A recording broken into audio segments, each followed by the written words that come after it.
Vous est-il déjà arrivé de fixer le vide, cette sensation presque inexplicable de faire face à quelque chose qui semble plus grand que nous? C'est cet abîme que nous portons tous, une présence silencieuse qui cache autant nos ombres que notre chance de transformation.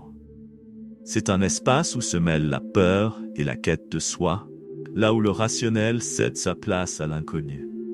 La plupart fuient cette confrontation, pensant qu'il vaut mieux laisser de côté les doutes. Mais que diriez-vous si je vous disais que la véritable croissance se produit précisément lorsqu'on affronte l'abîme? Ce que peu de gens savent, c'est que cet abîme psychologique n'est pas seulement un obstacle.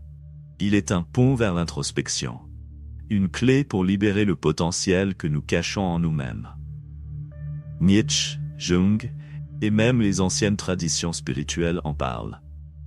Affronter les profondeurs de notre inconscient nous offre bien plus que des réponses. Cela nous apporte force, équilibre et une liberté que l'on ne trouve pas partout. C'est un voyage intense, sans aucun doute. Mais ceux qui osent le traverser finissent par trouver ce que beaucoup recherchent et que peu ont le courage de découvrir. Êtes-vous prêt à découvrir ce que l'abîme vous réserve? L'abîme est un endroit fascinant et plein de mystères, où la raison semble perdre la bataille face à l'inconnu. Imaginez-vous au bord d'une falaise, regardant l'immensité en contrebas, ressentant un frisson qui vient de l'intérieur. L'abîme est ainsi un point de confrontation entre ce que nous savons et ce que nous craignons de découvrir. Ce n'est pas seulement un espace sombre et silencieux, c'est aussi une invitation, muette, à explorer la dualité que nous portons. Tout comme chaque personne porte en elle la lumière et l'ombre, cet espace vaste et profond reflète nos propres contradictions internes. En ce sens, l'abîme représente une partie essentielle de la quête de soi et de la transformation. Lorsque nous nous retrouvons face à lui, nous avons l'occasion d'examiner ce qui est caché dans les couches les plus profondes de l'esprit et de l'inconscient. C'est comme si la conscience faisait face au mystère, et dans cette quête, transcendait ce qui est rationnel. Lorsqu'une personne s'autorise à affronter ses propres peurs et limites, quelque chose de transformateur se produit. Ceux qui osent se confronter à ces profondeurs réalisent que l'abîme ne cache pas seulement l'obscurité. Il recèle aussi la possibilité de comprendre leur propre dualité et de trouver un nouveau sens à leur existence. Mais l'abîme n'est pas seulement un concept abstrait. Il est, en réalité, présent dans chaque défi que nous décidons de relever. Imaginez quelqu'un qui décide d'explorer une nouvelle carrière, ou peut-être d'entreprendre un voyage spirituel sans réponse certaine. En se lançant dans l'inconnu, cette personne vit l'expérience d'affronter son propre abîme. L'incertitude et la peur qui surgissent en ces moments sont en même temps des signes qu'un puissant changement est en cours. Et, à chaque pas vers l'inconnu, nous nous préparons à voir au-delà. Cela ouvre des portes vers la prochaine étape de notre parcours. L'abîme, dans la vision des grands penseurs existentialistes comme Nietzsche et Kierkegaard, est bien plus qu'un espace de crainte. C'est une épreuve de courage, un affrontement direct avec le vide existentiel. Kierkegaard nous présente l'idée du saut de foi, où l'individu se retrouve face à l'abîme de l'incertitude et choisit de croire, même en l'absence de sens clair. C'est comme sauter d'une falaise dans l'obscurité en croyant que quelque chose nous soutiendra. Pour beaucoup, ce choix est le début d'une nouvelle perception de la vie, où la foi est construite non pas sur des certitudes, mais sur une profonde connexion avec l'inconnu. Nietzsche, quant à lui, nous propose quelque chose de radicalement différent avec l'idée du Übermensch, le surhomme. Pour lui, l'abîme est un espace où nous nous réinventons, où nous créons nos propres valeurs au lieu de dépendre des anciennes.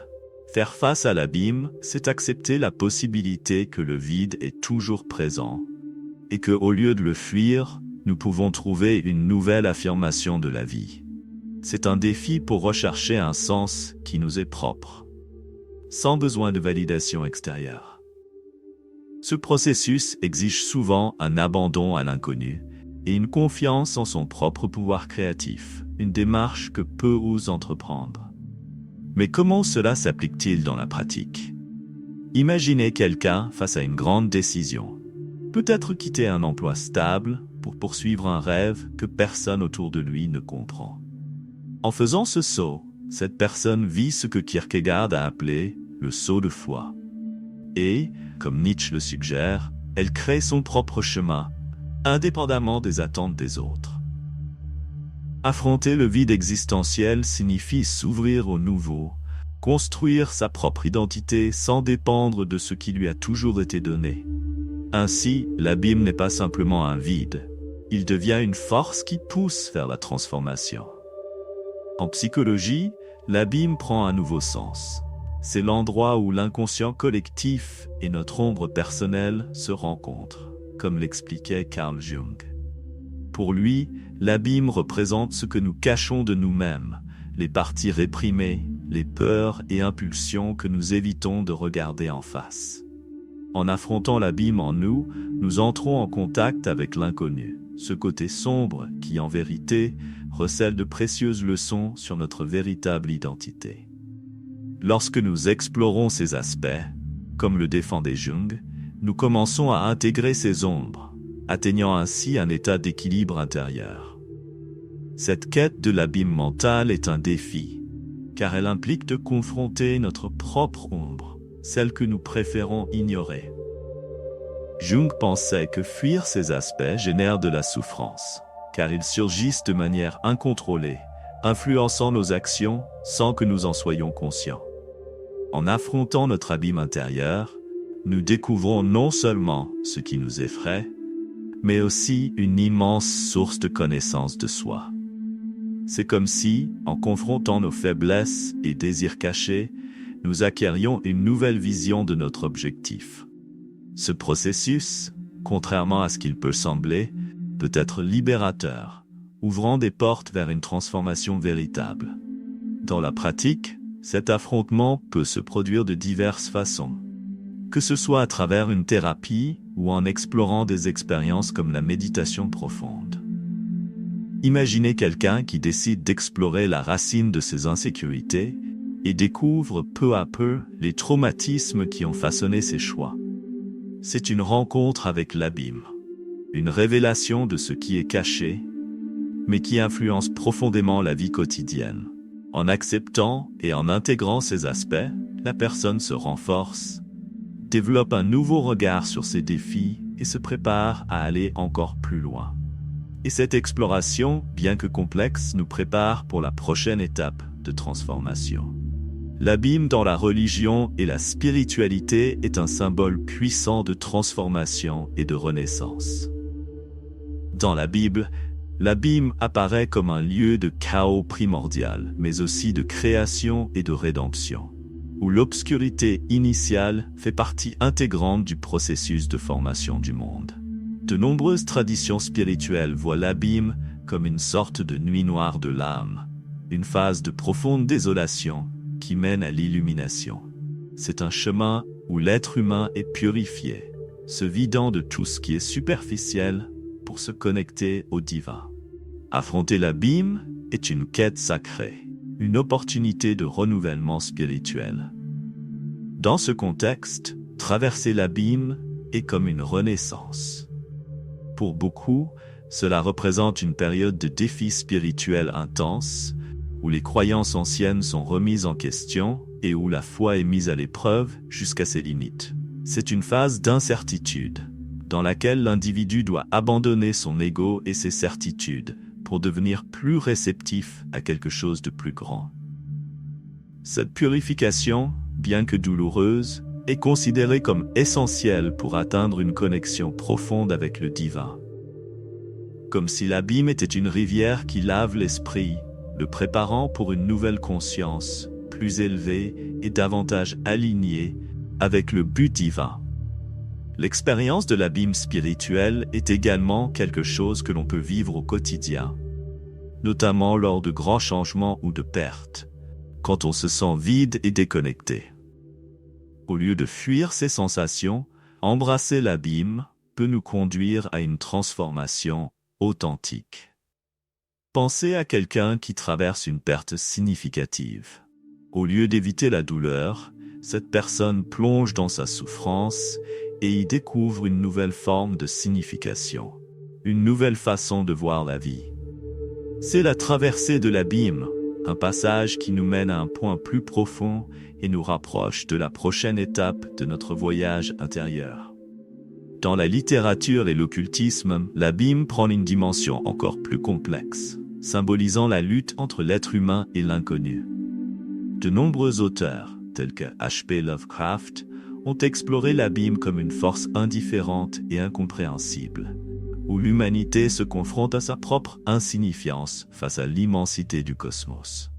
C'est un endroit où le mystère s'impose, où la raison échoue et où l'horreur cosmique défie la compréhension. Ce concept met en lumière la crainte de l'être humain face à ce qu'il ne peut pas contrôler, une lutte constante pour trouver du sens même face à l'inexplicable.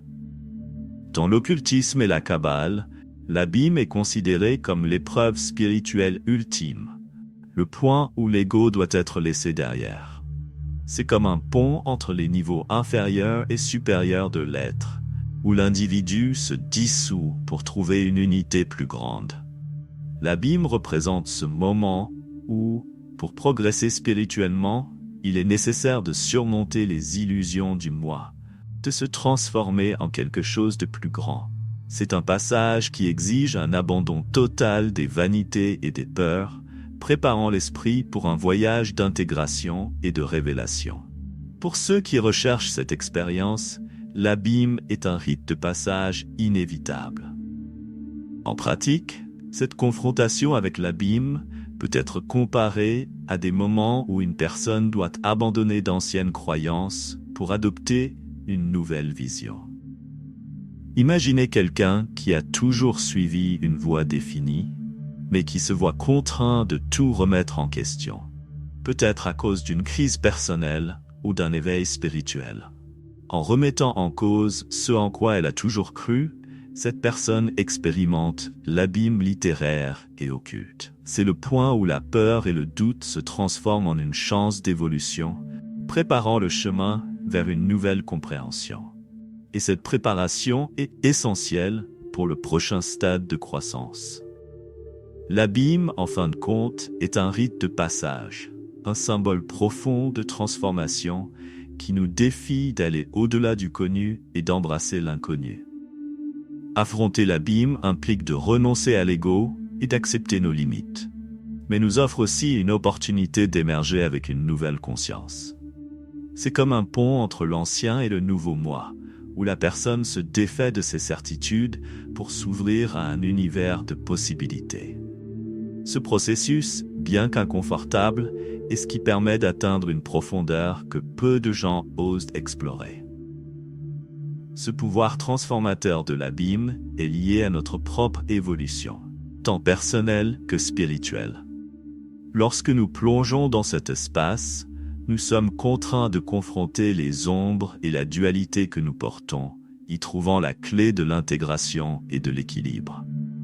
C'est comme traverser une tempête.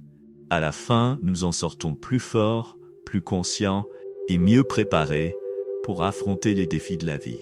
Et c'est un rite de passage qui se reflète dans différents moments de notre existence, des crises internes aux moments de décisions cruciales. L'abîme est une expérience qui redéfinit leur vision du monde et de leur place en son sein. Imaginez quelqu'un qui accepte d'entrer dans ce processus, affrontant chaque peur et chaque ombre pour atteindre une connaissance de soi profonde. Cette personne découvre, au fil du chemin, un sentiment d'unité avec l'univers, une paix qui va au-delà des petites inquiétudes du quotidien. Ce passage par l'abîme devient alors un jalon dans son parcours, une conquête qui la prépare à explorer encore davantage, au-delà de ce qui semblait auparavant être une limite. Et ainsi, l'abîme continue de nous appeler vers la prochaine découverte. Nous arrivons à la fin de ce voyage dans l'abîme, mais le véritable commencement est devant vous. Chaque réflexion, chaque ombre affrontée est un pas vers une connaissance de soi que peu osent rechercher. La question est, êtes-vous prêt à faire face au vide et à découvrir ce qui vous anime réellement? La traversée de l'abîme n'est pas un chemin facile, mais c'est précisément là que réside le pouvoir de transformation. Pensez-y, qu'est-ce qui pourrait changer dans votre vie si vous vous connectiez vraiment avec vos ombres et les intégriez à votre être? Voici l'invitation. Défiez-vous d'aller au-delà de la surface. Que se passerait-il si vous remettiez en question vos certitudes, affrontiez vos peurs et les laissiez révéler une nouvelle version de vous-même? En faisant cela, vous ouvrez les portes d'un monde de possibilités et découvrez une force qui va au-delà de l'ego.